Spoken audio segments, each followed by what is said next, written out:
네, 오늘 느헤미야 9장에서 13장 말씀을 같이 나누겠습니다. 느헤미야 9장에서 13장 말씀입니다.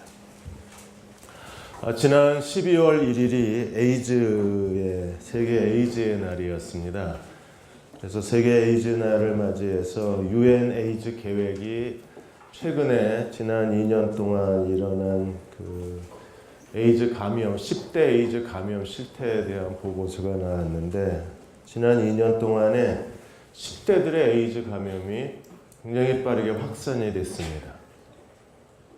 이게 10대들은 같이 게이바에 들어갈 수도 없고, 게이 집단에 들어갈 청소년들이니까 미성년이기 때문에 들어갈 수가 없는데, 어떻게 이렇게 10대 게이가 확산될 수 있었는가를 조사한 결과 이 10대 아이들의 데이트 앱이 게이들 동성애자들의 데이트 앱 통해서 아이들이 굉장히 빠른 만남을 갖고 있었던 거예요. 스마트폰 앱을 통해서 이게 동성애자들 데이트가 확산된다는 것에 대해서 UN 에이즈 계획이 처음으로 그 실태에 대한 보고를 한 겁니다.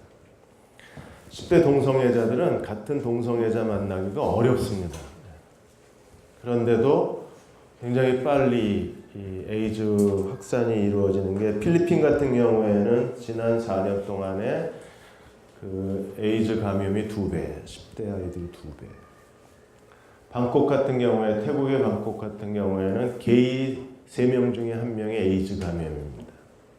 결국에 이게 남자들의 동성애를 통해서 에이즈가 확산되는 거기 때문에, 그리고 아프리카 지역에서 특히 에이즈 10대 아이들이 많이 감염이 됐는데, 무려 22만 명이 지금 10대 감염자들인데, 이거는 부모로부터 직접 감염이 된 거예요. 에이즈 부모에서 10대 아이들이 감염된 채 태어나서 지난 15년 동안에 아프리카 청소년 사망 원인 1위가 에이즈입니다. 그리고 지금 벌써 지난 15년 동안에 3배나 증가하고 있는데, 이게 아시아로 넘어오고 있는 거예요. 아시아도 지금 중국이나 태국이나 필리핀, 인도네시아 이쪽에서 부모로부터 직접 감염이 돼서 에이즈로 태어나서 10대 때 에이즈로 죽는 애들이 많은 거예요. 지금 에이즈는 확산되고 전 세계에서 동성애자들이 이제 커밍아웃해서 세상 한복판에 뛰쳐나와서 큰 소리 지르고, 서울대에도 이제 자기가 레즈비언이라고 커밍아웃한 아이가 18년 만에 직접 투표로 처음으로 서울대 회장에 당선이 된 거예요. 그동안에 계속 2번, 3번 투표를 했는데, 단 한 번의 투표로 레즈비언이라고 자기를 소개한 아이가 당선이 된 겁니다. 할 말이 없습니다. 왜냐하면 굉장히 일을 잘했습니다. 그러니까 지난 서울대 총학에 이 아이가 임원이었었는데 워낙 일을 잘했어요. 그러자 이번에 이 김보민가 걔가 나왔을 때 투표율도 높았고, 그리고 단 한 번의 투표로 선정이 되고, 레즈비언이라는 이슈 때문에 되는 게 아니라 워낙 일을 잘한 아이였었어요. 그런데 지금 이제 대학에서도 이렇게 동성애 커밍아웃을 부끄러움 없이 하는 시대가 되거든요. 이런 시대에 교회는요, 진짜 비틀거리고 있습니다. 오늘 칼럼 하나 읽고 나왔는데, 우리는 전병욱한테 졌다. 전병욱에 대해서 평양노회가, 지난주에도 말씀드렸지만 평양노회가 우리가 목숨 걸고 전병욱을 보호하겠다. 노회가 성추행으로 사임한 목사에 대해서 우리가 보호한다. 이러고 선언하고 나왔어요. 그래서 패배를 인정하는 겁니다. 이 전병욱 목사의 그 노련한 처세술을 목사들이 당해내지를 못합니다. 벌써 코바디스 영화 보시면 거기에 전병욱의 목사 설교 컷이 몇 개 나오는데, 자기를 이 시대에 예레미야로 비유를 하고 젊은들의 마음을 사로잡은 거예요. 그러니까 그 교회에 홍대 새교회에 나가는 아이들은 이미 완전히 세뇌를 당했어요.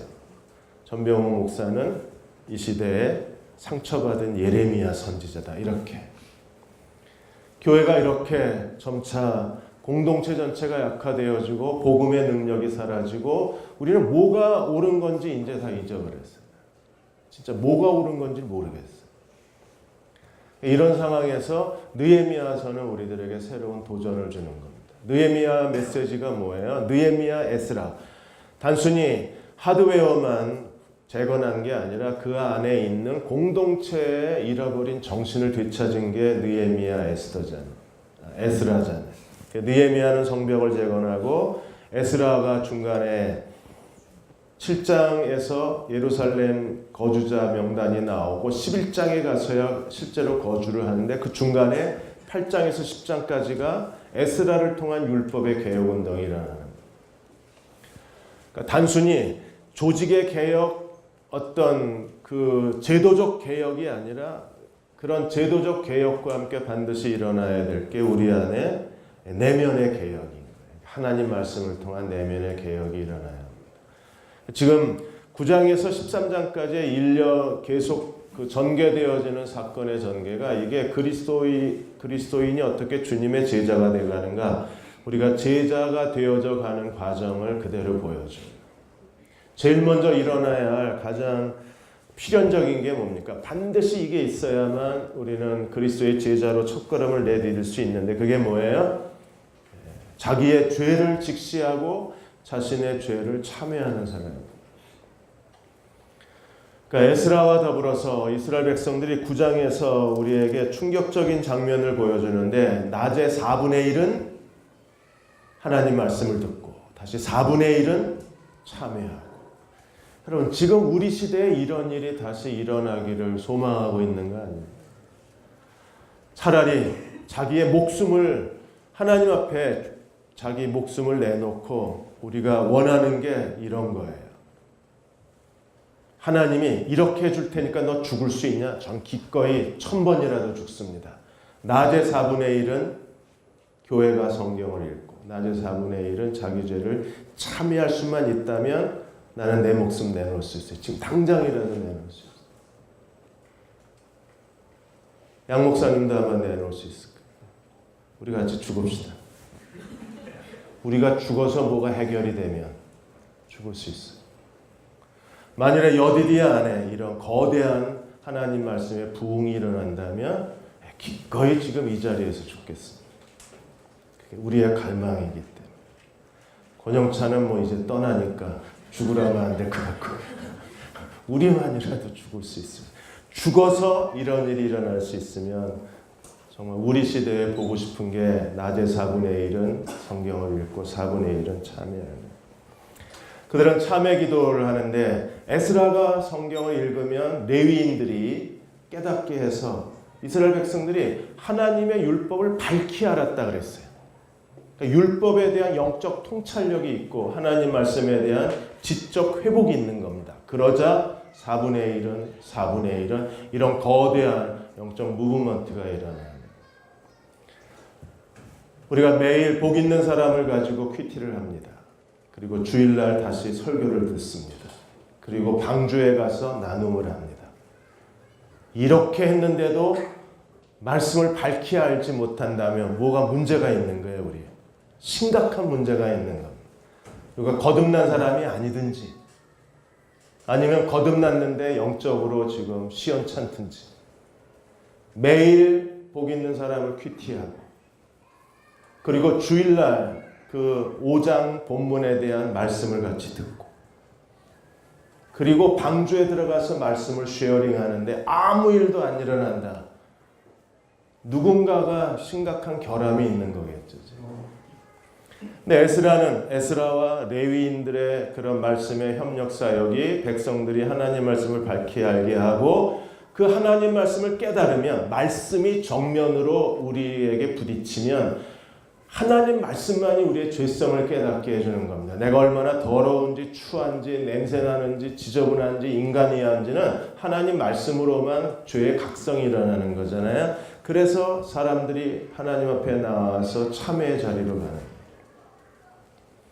거울을 들여다봐야 자기 얼굴이 더러운지 어디가 잘못됐는지 옷 매무새는 어떻게 됐는지 아는 것처럼 말씀은 야고보서 1장의 우리의 거울이기 때문에 하나님 말씀을 본 사람들만이 참회의 자리로 가요. 그리고 지금은 우리가 하나님 말씀에 휘감겨서 참회의 자리로 가야 할 영적 회복의 중요한 시대가 된 겁니다. 이번에 불교 그 사회연구소가 3대 종교에 대한 사회적 지지도에 대해서 조사를 했느냐 아마 여러분 다 읽어보셨을 겁니다. 천주교가 39.8%. 사람들이 천주교는 믿을 수 있다고 대답을 하는 거예요. 사회적 신뢰도 조사에서 불교가 32.8%입니다. 기독교는 10.2%입니다. 40%대 불교 30%대 기독교는 10%. 10%라는 것은요. 그리스도인들 자신조차도 교회를 신뢰하지 않고 있다는 소리. 지금 개신교 인구는 860만이라고 합니다. 그런데 그 중에 200만이 이단입니다. 이단이 빠르게 증가되고 있는데 우리는 이단의 확산을 막을 능력도 없고 뭐가 이단인지도 모르고 이단이면 어때? 라는 방관주의가 우리 안에 점차 자리 잡고 있는 거예요. 이게 정말 무서운 겁니다. 860만에 200만의 이단이면 4명 중 1명은 이단이라는 꼴이에요. 그럼 복음주의적인 그리스도인은 도대체 얼마나 되나? 교회가 사회적 신뢰도를 크게 잃어버릴 수밖에 없는데 더 무서운 것은 뭐냐면 한국교회가 이 꼴이 된 게 결국에는 목사들 잘못이라는 지적이 계속 일어나고 있는 거예요. 저도 인정합니다. 저 같은 놈이 목사를 하니까 이 꼴이 되는 거예요. 하나님 앞에 늘 참회하는 게 그 부분입니다. 아무리 발버둥 쳐도 한계는 어쩔 수가 없는 것 같아요. 하나님 앞에 진실함으로 목회한다 그래도 이제는 진실이 통하는 시대도 아닙니다. 공작새처럼 자기를 화려하게 하지 않으면 먹혀 들어가지 않는 시대가 되어버린 거예요. 하나님 말씀에 대한 진실성 가지고 목회하는 시대가 안 되는 겁니다. 그렇다고 이제 와서 공작 꼬리 몇 개 달 수도 없는 거고 이것도 아니고 저것도 아닌 정말 어중간한 시대가 되어버린 거예요. 이런 상황 가운데에서 지금 한국 교회 자체가 목사가 타락을 했는데 두 가지 부류가 흘러나온다고 지금 지적이 되는 겁니다. 하나는 어차피 망할 거면 거룩하게 망하자. 그래서 큰 교회들은 흥청망청 자기들의 즐거움을 구하기 바쁩니다. 이 사회에 소외된 사람에 대한 외면 그리고 그리스도의 지상명령에 대한 그 도움에 대한 외면 그냥 교회 안에서 망할 때까지 우리끼리 즐겨보자. 이게 대형교회 하나의 모습이고 또 하나는 가난한 개척교회들은 굶어가면서 망하는 겁니다. 어차피 망하는데 한쪽은 즐기면서 망하는 거고 한쪽은 배가 고파서 쓰러져서 망하는 거고. 그러면 이런 비극적 상황에서 다시 교회가 복음의 능력을 회복하려면 우리가 어디로 가야 되나? 당연히 하나님 말씀에 사로잡혀서 참회의 자리로 가야만 되는 거예요. 자기의 죄를 자기가 못 봐요. 우리는 지금 얼마나 어려운 상황이냐면 그냥 내가 옳아. 내가 가장 성경적이야.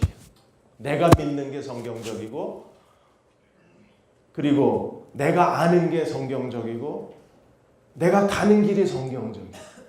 아무리 이 시대의 신학자들이 이 시대의 개혁자들이 그 길이 아니다. 그렇게 믿는 게 아니다. 이게 예수 믿는 거다. 이게 교회가 가는 길이다. 아무리 얘기를 해도 그냥 내가 믿는 게 성경적이고 내가 가는 게 성경적. 이 사람은 어떻게 깨닫게 해요? 깨닫게 할 수가 없어요.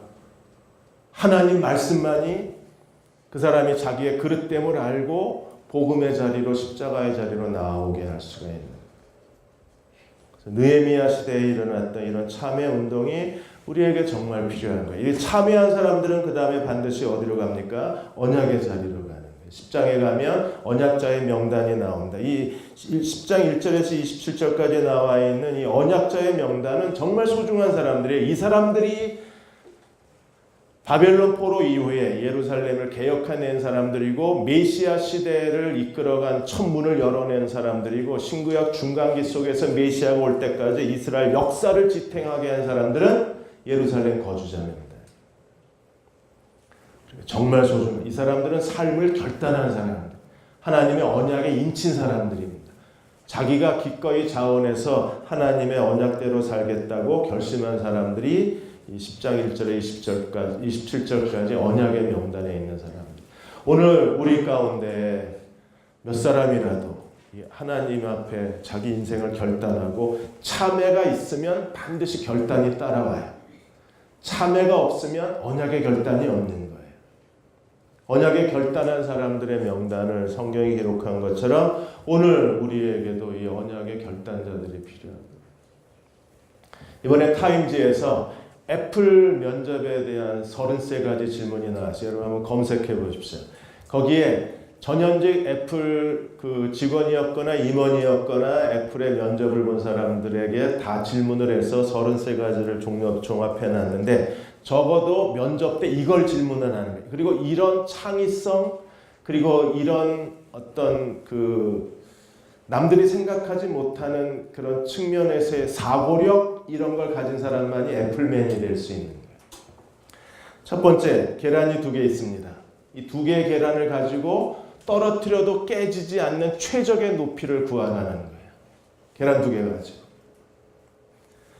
예, 저도 지금 며칠째 고민하고 있습니다. 2개 가지고. 이게 면접에서 떨어진 거예요. 왜? 거기 즉흥적으로 대답을 해야 돼요. 자, 동전 10개는 앞면을, 나머지 동전은 뒷면을. 그러면 단 한 번으로 이 동전을 앞면, 뒷면이 똑같이 50개씩 세우려면 어떻게 해야 되나? 솔루션을 말하라. 뭐 어떻게 해야 돼요? 이런 게 애플 질문입니다. 적어도 이런 순발력, 즉흥력, 상상력, 창의력이 있어야 그래야 사람이 애플의 사람이 될 수 있다는 거. 그리고 또 다른 질문은 당신 자신에 대해서 설명하라. 무엇이 당신을 흥분하게 만드는가? 우물쭈물하며 탈락되는 거예요. 너를 설명해라. 너 뭐 할 때 신나냐? 우물쭈물하면. 그게 만들어낸 얘기가 아니라 있는 그대로의 자기를 털어놔야 되는 거예요. 또 다른 질문이 있습니다. 당신이 애플에 들어오면 무슨 일을 할 건가? 또 다른 질문이 있습니다. 우리가 왜 너를 채용해야 되냐? 적극적으로 자기를 마케팅해야 되는 거예요. 이런 질문을 즉흥적으로 할 수 있는 순발력, 창조력, 창의성 이런 게 있어야 애플 면접을 통과하고 애플맨이 되는 거예요. 마찬가지로 하나님의 언약 안에 들어가려면 반드시 해야 될 게 죄에 대한 참회. 하나님 말씀에 하나님의 사랑에 채워진 사람이 아니면 누구도 언약의 사람이 될 수가 없어요. 하나님 언약의 사람들의 명단이 나오고 10장에서 이제 예루살렘 공동체가 정결케 되는 겁니다. 이방인과의 결혼 다 그들이 내다버리고 안식일을 지키고 성전세 매년 세겔의 3분의 1 성전세를 바치고 절기에 필요한 모든 재정을 공급하고 그리고 성전에 제물을 드리는 데 필요한 나무 장작을 바치고 그들은요 11조를 하나님께 드리고 소산의 첫 열매를 드리면서 진정한 야훼 공동체의 거룩성을 회복을 합니다. 그래서 참회, 언약 그리고 공동체 회복으로 가는 거예요. 참회가 그렇게 중요한 겁니다. 참회로부터 모든 공동체가 회복되어져 가기 때문에 그래서 10장 마지막 절에 보시면 우리가 우리 하나님의 전을 버려두지 아니하리라. 이렇게 소리칠 수 있는 사람은 누굽니까? 하나님 언약 안에 새 언약 그리스도의 피에 새 언약 안에 들어간 사람. 하나님 앞에 오직 그리스도만을 위해서 살기로 결단한 사람들. 그리스도 외에는 아무것도 즐거움을 주지 못하는 사람. 오직 그리스도만을 높이고 사는데 자기의 삶을 다 허비할 수 있는 사람들. 그 새 언약의 사람들이 있으면 그들을 통해서 하나님의 나라가 다시 회복될 수 있는 진정한 변화가 우리 안에 일어나요. 오스왈드 샌더스 목사가 말한 것처럼 정말 주님이 내 안에 계시면, 성령이 내 안에 계시면 왜 아무 일도 안 일어나느냐? 성령이 계신다. 사도행전 2장으로 가라. 성령이 임했다. 성령이 제자들 가운데 들어오셨다. 어떤 일이 일어났는가? 아무도 제 것을 제 것이라고 하는 사람이 없어. 사람들은 모든 물건을 통용하기 시작하고, 그러자 백성들의 칭찬을 받기 시작하고 하나님이 구원받는 사람을 더하게 하셨다. 내 안에 성령이 계시면 동일한 변화가 일어나야 되는데 내 안에 아무 일도 일어나지 않으면 미안하지만 너는 성령의 사람이 아니라는. 우리가 진정으로 자기 죄를 회개하고 예수 그리스도를 믿고 구원받은 사람이라면, 그래서 성령이 내주하신 사람이라면 사도행전 2장에 일어난 삶의 혁명적 변화가 우리 안에 일어나야 돼. 나는 더 이상 자기만을 위해서 사는 게 아니라 삶의 사고방식, 삶의 가치관, 인격, 사람을 대하는 태도 완전히 바뀌어야 돼. 제일 먼저 바뀌어야 될 게 뭡니까? 사람에 대한 신뢰가 바뀌어야 돼. 교회는 예수 그리스도의 몸입니다.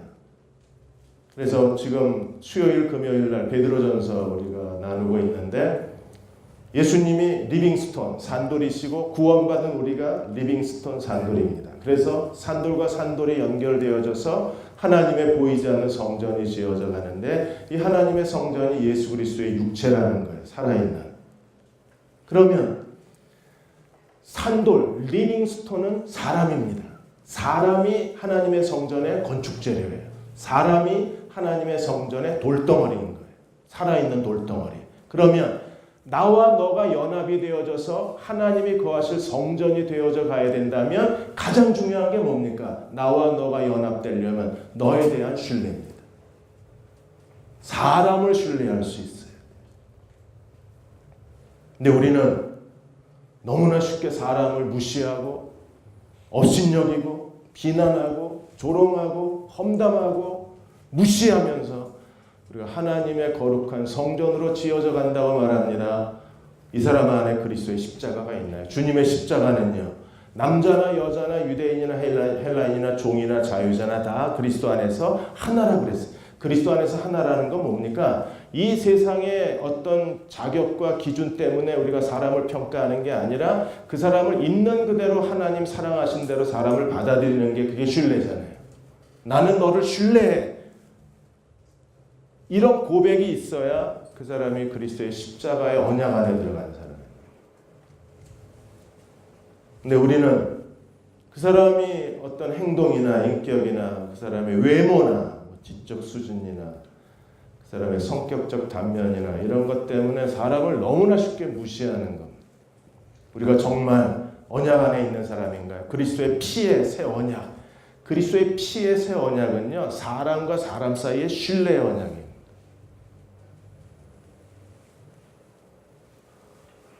세상 사람들처럼 다 갖추고 뭐 인물도 좋고 공부도 잘하고 집안도 좋고 다 갖춘 사람은 누구나 다 원해요. 근데 만일에 그리스도의 피의 새 언약의 공동체의 사람이라고 말하면서 세상 사람들이 원하는 거하고 똑같은 사람을 원하면 그게 교회일까 하는 거예요. 그런 것들이 우리의 어떤 삶의 균형이어야 하고, 그리고 우리의 생각의 균형이 돼야만 우리가 언약의 사람이 될 수가 있습니다. 11장으로 넘어가면 이제 7장에서 멈춰졌던 예루살렘 도시 이주 정책이 시작이 됩니다. 이주 정책을 하는데 느헤미야가 선택한 방법은 추첨을 하는 거예요. 왜냐하면 예루살렘 성 안에 성이 이렇게 크지 않았기 때문에 성 안에 거주한다는 것은 지금 아파트 청약 추첨하는 거하고 똑같아요. 그래서 추첨된 사람만이 예루살렘에 거하는 자격을 얻어요. 예루살렘의 거주자는 대제사장, 제사장, 레위인, 성전 봉사자, 그리고 추첨을 통해서 선택받은 소수의 사람만 예루살렘에 사는 것. 예루살렘에 산다는 건 굉장한 특권입니다. 왜요? 그들은 거룩한 하나님의 도성을 살려내고 도성을 지키고 하나님의 도성을 위해서 헌신하는 사람들이기 때문에 지금 이 시대에도 예루살렘 도시 거주자를 찾아요. 그들은 기꺼이 자기를 희생하고 그리고 자기를 헌신하고 하나님을 위해서 자기의 모든 것을 바치기로 결단한 사람만이 예루살렘 거주자가 될 수 있기 때문에 여러분, 할 수 있는 한 우리는 자신의 모든 노력을 다해서 자기를 성장시켜야 합니다. 그리고 그런 자신을 하나님께 드릴 수 있어야 돼요. 빌 게이츠가 그런 사람이잖아요. 빌 게이츠가 그 마이크로소프트사를 경영할 때 욕 정말 많이 먹은 사람입니다. 거의 매주 빌 게이츠에 대한 욕이 나왔어요. 독점한다. 그 다음에 그 가난한 개발자들이 개발한 프로그램을 자기가 빼앗아서 남의 것을 자기 것처럼 생각한다. 그 다음에 끼어 팔기를 한다. 이런 것들이 남의 아이들을 훔친 도둑놈이다. 끼어 팔기를 하는 사기꾼이다. 그리고 남의 걸 지 것처럼 말하는 협작꾼이다. 온갖 말이 빌 게이츠를 따라다녔어요. 그런데 빌 게이츠 그 아내하고 더불어서 빌 게이츠 자선 재단을 만들고 아무도 비난을 안 합니다. 지금 뭐라고 그래요? 빌 게이츠가 잘못한 게 아니라 어느 사업가도 다 똑같이 남의 거 훔쳐서 사업을 했는데 우리가 빌 게이츠에게 너무했다는 겁니다. 왜요? 자기가 평생 번 돈을 사회에다 다 쏟아부으니까. 그 사람 진짜 멋진 사람입니다. 우리 한국 속담에 옛날에 개처럼 벌어서 정승처럼 쓴다 그랬잖아요. 빌 게이츠가 완전히 얘가 한국 속담에 잘 맞는 사람입니다. 개처럼 벌어가지고 지금 정승처럼 쓰고 있죠. 빌 게이츠가 사회에 내놓은 돈이 42조가 넘습니다. 그리고 매년 지금도 사회에 환원하고 있죠. 이런 사람이 정말 멋진 사람이에요. 세상에서 자기가 할 수 있는 최선을 다하고 그걸 가지고 하나님 나라에서도 자기가 할 수 있는 최선을 다하는 사람. 이렇게 해서 하나님께서 예루살렘 성의 거주자까지 확보하시면서 이제 예루살렘 성에 대한 느헤미야 프로젝트가 끝납니다. 느헤미야는 정말 대단한 사람이 어디서 이런 아이디어를 얻고 어디서 이런 추진력을 가지고 불과 그 짧은 시간에 예루살렘 성벽을 재건했을 뿐 아니라 율법으로 내적인 영적 공동체에 거대한 부흥과 갱신을 이루고 예루살렘 거주자 사는 사람까지 추천을 해서 완벽하게 도시 이주 정책까지 끝내서 예루살렘 성벽, 예루살렘이 다시 죽은 폐허의 도시에서 생동하는 거룩한 도시로 바뀌어낸 거예요. 대단한 아이디어에서. 놀랄만한 추진력을 갖고 있는 거예요. 그러니까 느헤미야를 볼 때마다 정말 부끄럽습니다. 왜 똑같은 인간으로 태어나서 어떤 사람은 이렇게 과감한 행정과 추진력과 리더십과 전략을 보여주는데 왜 나는 이렇게 빌빌거리고 살아야 되나. 이게 진짜 부끄러운 거잖아요. 그래서 느헤미야를 계속 반복해서 연구를 해요. 도대체 느헤미야는 우리와 뭐가 다른가? 애초에 사람됨이 다른가? 그러면 이제 어쩔 수 없는 거죠. DNA 문제니까. 이게 부모로부터 물려받은 유전적인 차이라 그러면 이제 할 말이 없는 거잖아요. 그런데 그 외에 하나님과의 관계에서 나와 뭐가 다른 게 있나? 그걸 찾아내고 또 찾아내고 싶습니다. 지금 이 시대에 뭔가 새롭게 두 번째 우리 시대에 느헤미야 프로젝트가 시작이 돼야 되는데 아무도 이걸 못하고 있는 거예요. 뭔가 새롭게 도전을 하는데 그 아이디어가 살아나질 않고 지금 한국교회뿐 아니라 전 세계에서 하나님의 교회가 영향력을 잃어가고 있는 게 지금 우리 시대의 대표적인 모습이기 때문에 어디서 아이디어를 얻어내야 어디서 이 리더십을 얻어내야 어디서 이 하나님의 새로운 프로젝트를 찾아내야 돼. 권영찬 전도사가 이제 지구촌교회 가는데 제가 기도하는 게 있습니다. 하나님, 느헤미야처럼 하나님의 뛰어난 프로젝트를 손에 들고 가게 해주십시오. 젊은이 사역에 대해서. 그래서 가자마자 새로운 프로젝트가 시작이 되어서 그곳에 젊은이들이 하나님의 개혁과 회복과 부흥의 자리에 세울 수만 있다면 그때부터 이제 하나님께서 새로운 일을 권영찬 전도사를 통해서 하실 수 있는 거예요. 그런 것처럼 우리가 어떤 일을 할 때 그런 뛰어난 전략, 프로젝트, 하나님의 플래닝이 우리에게 있을 필요가 있어요. 느헤미야는 어디서 찾았어요?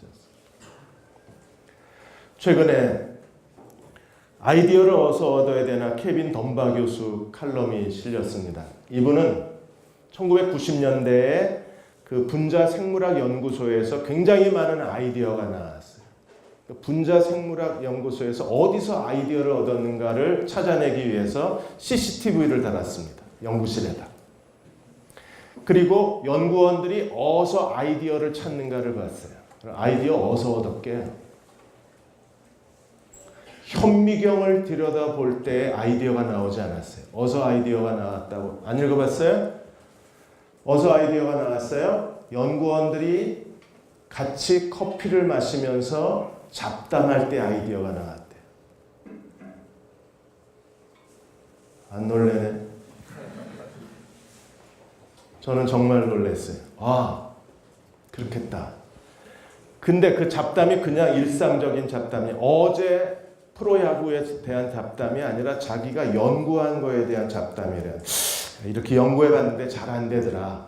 이렇게 해볼까 생각하는데 네 생각은 어때? 이거예요.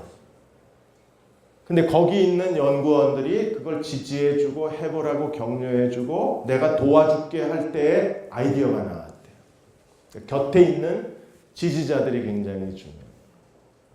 그래서 항상 몇몇 사람이 마음을 같이 해서 팀을 이룰 때 아이디어가 뛰어나온 거지 혼자서 발버둥 쳐서 아이디어가 나온 게 아니라.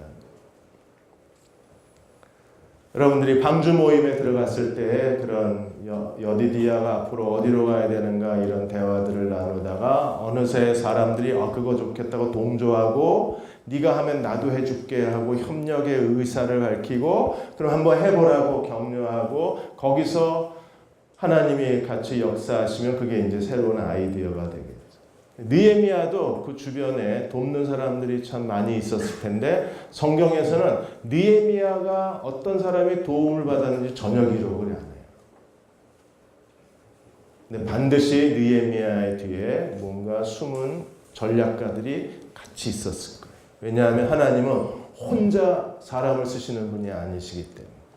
이 팀 전략은 이미 성경적 전략이잖아요. 여러분도 여디디아 안에서 좋은 대화 상대자를 찾을 수 있어야 돼요. 같이 팀을 이룰 수 있는 그런 좋은 친구들을 찾아야 되고 함께 뭐든지 도전할 수 있는 그런 우정을 우리가 찾아낼 수만 있다면 우리도 새로운 예루살렘 프로젝트를 자기 인생에서 만들어갈 수 있을 겁니다.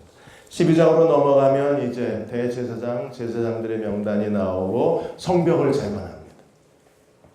그날을 얼마나 기다렸을까요? 느헤미야가 이제 예루살렘 거주자가 있고 마지막 최종적으로 중요한 게 누구예요? 대제사장과 제사장의 영적 지도자의 권위, 영적 지도자의 권위의 정통성, 이게 이제 마지막 예루살렘의 중요한 요소가 되는 거예요. 그래서 6명의 대제사장의 명단과 각 대제사장의 족보와 그 제사장에 속해 있는 사람들, 제사장의 이름이 다 적혀 있는 거예요. 최종적으로 우리에게 중요한 게 예루살렘 재건축에 있어서 제일 중요한 게 영적 권위입니다. 여디디아의 양목사님과 또 장로님 그리고 임원단 캡틴들의 영적 권위가 우리에게 정말 중요합니다. 리더십이 살아있어야 공동체가 살아있기 때문에.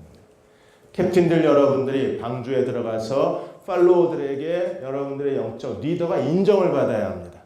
겸손함으로, 정직함으로, 진실함으로, 거룩함으로 리더십이 인정이 돼야 공동체가 살아나요. 그리고 나서 우리가 하나님 앞에 예루살렘 성벽 봉헌식을 드릴 수 있는 겁니다. 동쪽에 한 무리 느헤미야 무리, 저쪽에 또 한 무리 에스라 무리가 하나님의 성벽을 좌우로 돌아가면서 거대한 찬양 소리, 합창 소리, 그리고 마지막 그 한 군데 정중앙에서 동쪽 서쪽 무리가 만나서 하나님 앞에 봉헌 예배를 드리는 그 장엄한 광경이 그대로 많은 사람들에게 커다란 감동을 일으키는 겁니다. 왜? 바벨론 포로 70년 만에 무너진 예루살렘 성벽과 성전이 재건이 됐기 때문에 70년 만에 회복의 역사가 일어나는, 우리 시대에 회복은 이루어질 수 있을까? 지금 마음이 항상 좀 답답하고 우울한 게, 또 여디디아 여러분을 볼 때마다 기대도 되고 미안한 마음도 드는 게, 여러분한테 정말 다 쓰러져가는 교회를 남긴 게 정말 미안한 마음이 있어요. 그리고 뭔가 여러분들이 다시 도전할 수 있는 길을 열어줘야 되는데 이 길이 안 보이는 겁니다, 지금. 하나님 말씀을 아무리 온 마음을 다해서 전해도 말씀에 대한 반응이 안 오는 거예요, 지금. 아무리 하나님 말씀을 전하고 온 힘을 다해서 부르짖어도 메아리 소리도 안 들리는 것 같은 착각에 빠지니까, 그게 젊은 사람들 볼 때 우리에게 정말 미안한 일이 되는 거예요. 뭔가 여러분의 인생에 그런 도전을 줄 수 있는 사건이 일어나야 되는데 잘 안 보여요. 근데 어떻게 하든 포기하지 않고 우리가 온 마음을 다해서 기도하면서 뭔가 여러분의 인생을 들썩거리게 만들 수 있는 어떤 전환점을 분명히 드리고 싶어요. 아니, 그리고 그걸 해야만 돼요. 그게 우리 시대의 우리 책임이고, 그게 여러분의 손에 들려졌을 때 여러분은 제2의 에스라, 제2의 느헤미야가 되어서 교회 다음 세대를 이끌어갈 수 있습니다. 그래야 한국교회의 새로운 소망이 될 수 있고 하나님 나라를 회복할 수 있기 때문에 뭔가 들썩거리는 걸 좀 만들었으면 합니다. 저커버그도 52조입니다. 주식의 99%. 대단한 사람입니다. 세금을 면제받으려면 이걸 자선기금으로 내놓아야 되는데 저커버그는 세금 면제도 안 받아요. 이거를 회사로 만들어요. 회사로 만들어야, 유한회사로 만들어야 줄 수 있는 데를 마음대로 줘요. 이게 만일에 자선헌금이 되면 줄 수 있는 게 제한적이에요. 정부가 쓰라고 한 그 항목을 정해놓은 데에만 자선기금을 줄 수 있어요. 우리가 주고 싶은 데를 못 줘요. 그러니까 저커버그는 아예 세금 두들겨 맞아 52조에 대한 세금을 두들겨 맞는 겁니다. 그런데도 유한회사로 만들어요. 대단한 용기입니다. 들썩거리잖아요. 그래서 우리가 빌 게이츠에서 저커버그로 넘어가는 이 헌신의 연대가 살아났으면 좋겠다고 얘기하는 게 그런 일이잖아요. 여러분의 인생에도, 여러분의 영적 생활에도 그런 어떤 거대한 충격을 줄 수 있는 뭔가가 일어나야만 돼요. 어쨌든 우리가 우리 목숨을 바쳐서라도 충격파를 일으킬 겁니다. 그 충격파가 여러분에게 전달이 됐을 때 여러분이 깨어나고 다시 느헤미야 프로젝트가 시작이 되면 우리 시대에 진짜 소망이 있는 거예요. 하나님은 여러분을 원하고 계시기 때문에. 13장으로 넘어가면 슬픈 일이 일어납니다. 또다시 느헤미야가 12년 만에 페르시아로 돌아간 사이에 유다 공동체가 완전히 붕괴가 되어져서 다시 자폰이 일어나고 안식일을 더럽히게 되고 성전 창고가 문을 닫고, 성전 창고가 문을 닫으니까 레위인이 다 떠나버리고, 그래서 다시 느헤미야가 돌아와서 똑같은 일을 되풀이합니다. 자폰을 제거하고 안식일을 거룩하게 하고, 성전 창고에 도비야가 성전 창고를 지 개인 사무실로 쓰고 있었잖아요. 그래서 성전 창고를 비우고 다시 성전 창고의 문을 열어서 레위인들을 다시 불러 모으고 하나님의 공동체를 회복합니다. 이렇게 느헤미야가 끝나요. 13장은 정말 우리를 두렵게 합니다. 왜요? 그렇게 온몸을 바쳐서 공동체를 회복했는데 느헤미야가 자리를 비우자마자 다시 원위치. 똑같은 죄가 똑같이 일어난 거예요. 느헤미야의 리더십이 필요하다는 겁니다. 교회 안에는. 여러분들에게 정말 필요한 게 그런 리더십을 가진 사람. 네, 아무리 쳐다봐도 내가 따르고 싶은 리더가 없을 때 방법이 없죠. 여러분 자신이 여러분에게 리더가 되는 수밖에 없어요. 리더가 비워지면 순식간에 공동체는 옛날 죄로 돌아가요. 느헤미야 법칙입니다. 그걸 마지막 13장에서 보여주고 싶은 거예요. 그러면 내가 나 자신에 대한 영적 리더가 되면 스스로의 성결을 지킬 수 있고 헌신을 지킬 수 있고 삶의 비전을 잃어버리지 않을 수 있죠. 정주영 씨가 태어난 지 100년 되는 해입니다. 그래서 정주영 씨가 한 말이 뭐예요? 해봤어? 이게 다시 우리 시대에 필요한 말이라 그러죠. 대단한 사람입니다. 부산에 유엔로지 했을 때 겨울에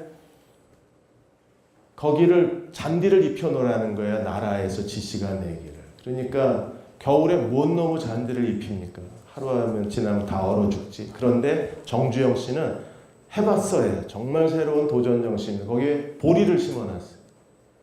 보리는 겨울에도 안 죽어. 그러니까 외국의 그 VIP들이 왔을 때 유엔 모지에 팍팍 잔디가 갖추어져 있는 거예요. 그 중동의 그 거대한 기계를 한국에서 옮겨가야 되는데 그걸 어떻게 옮겨갔습니까? 배로는 도저히 그걸 싣고 갈 만한 배가 없는 거예요. 그렇다고 중동에서 그 기계를 만들 수도 없고 정주영식 발상이 나오잖아요. 그걸 뗏목에 싣고 중동까지 가준 거예요. 별로 안 놀라네요. 여러분 뗏목에 최신 기계를 뗏목에 싣고 가능해. 영국에서 그 500원짜리 동전에 거북선 모양, 거북선 그림 보여주면서 우리는 옛날에 거북선 만든 민족이라고 그러면서 차관을 얻어가지고 와서 도크를 만들면서 동시에 배를 지은 사람이 정주영 씨밖에 없어요. 그 도정정신이 정말 부러워요. 근데 그런 것들이 우리 주변에서 찾을 수 없으면 내가 돼야지. 내가 나의 리더가 되는 수밖에 없죠. 우리 주변에 그런 리더들이 있으면 정말 감사한 거고 없으면 내가 리더가 돼야죠. 그래서 느헤미야 13장의 마지막 메시지. 리더가 없으면 우리는 도로 시궁창에 처박힌다. 똑같은 죄가 똑같이 반복이 되는 거예요. 리더가 없으면. 그래서 영적 리더를 이 시대에 달라고 구해야 하고 여러분이 이 시대의 영적 리더가 되고 내가 적어도 내 자신을 책임지는 영적 리더가 되면 그러면 우리는 자기 인생을 하나님께 바칠 수 있을 거예요. 그런 저 여러분이 되시기를 주의 이름으로 축원합니다. 오늘 여러분들에게 정말 미안한 마음입니다. 정치도 그렇고 한국 경제도 이렇게 막다른 골목에 몰아놓고 교회마저도 여러분을 실망시키고 이제 우리가 무엇을 할 수 있을까? 어떻게 해야 하는가? 이 시대엔 정말 에스라, 느헤미야와 같은 개혁자들이 필요합니다. 그냥 뒤로 물러나서 움츠려들 수도 있습니다. 모르는 척하고 힘들지만 비틀거리며 자기 길을 걸어갈 수도 있습니다. 그러나 주님을 의지하고 자기 길을 개척하는 사람들이 이 시대에 필요합니다. 하나님 우리에게 개척자의 영성을 더하여 주옵소서. 무너지고 다 불타버린 잿더미 안에서 새롭게 하나님의 예루살렘 성벽을 꿈꾸고 그 성벽을 재건해낼 수 있는 이 시대의 믿음의 종들이 되게 하여 주옵소서.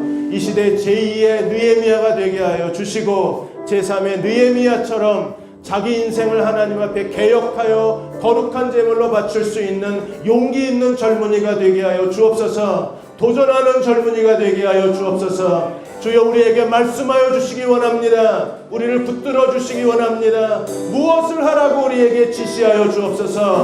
우리가 순종하며 따라가겠습니다. 이 시간 우리 다 같이 함께 통성으로 기도하겠습니다. 하나님 저희에게 말씀하여 주시기 원합니다. 하나님 한국의 젊은이들이 함정에 빠졌습니다.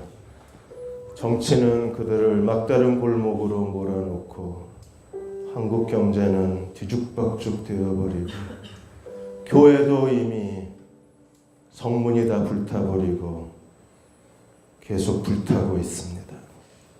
하나님, 오늘 이 예배드리는 여디디아 형제 자매들에게 거룩한 시대적 각성을 허락하여 주시고 깨어 근신하여 정신 차리게 하시고 우리 시대에 어떻게 다시 예루살렘을 회복하는 시대적 사명을 감당해야 하는지, 자기 인생에 대한 예루살렘, 자기 미래에 대한 예루살렘, 교회에 대한 예루살렘, 자기의 영성에 대한 예루살렘, 어떻게 다시 재건해 갈 수 있는지 거룩한 의무감을 주시고 소명감을 더하여 주시고 각성하는 마음을 더하여 주시고 더 깊은 기도의 자리로 우리를 데려가 주시고 여디디아 형제자매가 함께 손을 잡고 하나님 앞에 엎드리게 해주셔서 이 시대에 제2의 제3의 느헤미야가 되어 이 시대를 개혁해 나갈 수 있는 주님의 젊은이들이 되게 하여 주옵소서. 우리는 부끄럽게도 젊은이들을 위해서 아무것도 해줄 게 없습니다. 하나님, 기도하고 울고 자기 옷을 찢고 티끌을 날리고 제에 앉아 있습니다. 우리의 회개를 받아주시고 젊은이들에게 새로운 도전과 용기를 허락하여 주옵소서. 지금은 우리를 죄에서 구원하신 우리 주 예수 그리스도의 은혜와 하나님 아버지의 그 크신 사랑하심과 성령의 인도하시고 도우시는 은혜가 오늘 12월 첫째 주일 느헤미야를 마치며 함께 예배드리는 여디디아 형제 자매와 그리고 함께 예배드리는 사부 예배자들 위에 우리의 기도와 갈망 위에 우리의 마음의 소원 위에 지금부터 영원히 함께 하시기를 간절히 축원하옵나이다. 아멘.